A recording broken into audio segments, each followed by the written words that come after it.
lot of gruesome stories and horror movies have taken their inspiration from a 45-member family of cannibals from Scotland, sometime from the late 12th to 15th century. This is the legend of Alexander Sawney Bean.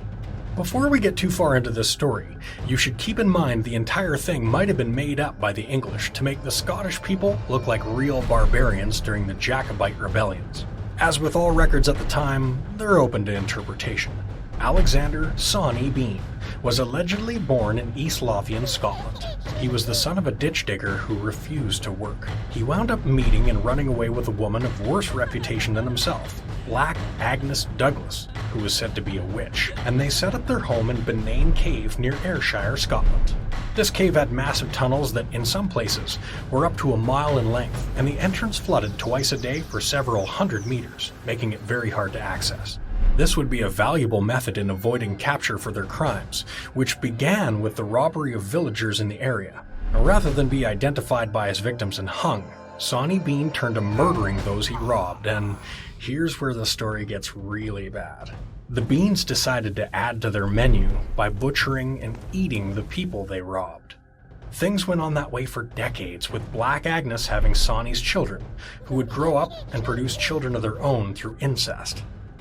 If rumors are to be believed, the Bean family or clan grew to an impressive number after decades of living this way in Benane Cave, feeding off of hundreds of unlucky travelers in the area. Local militias, hunting, and search parties could find no trace of anyone who vanished, other than finding body parts washing up in the surrounding areas.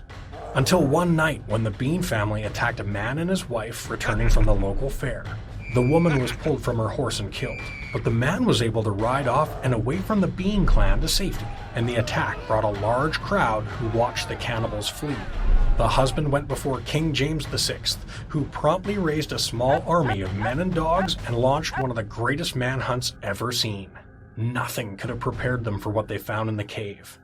Body parts in various stages of preparation for meals, bundles of clothes, jewelry, and piles of human bones everywhere. After a battle, the entire 40-plus members of the Sawney Bean family were arrested and taken before the king, where he promptly sentenced them to die.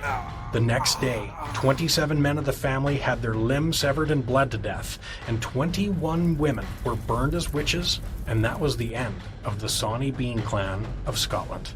Although the story was printed in several well-known publications at the time, there's never been any factual evidence that the Sawney Bean family ever existed.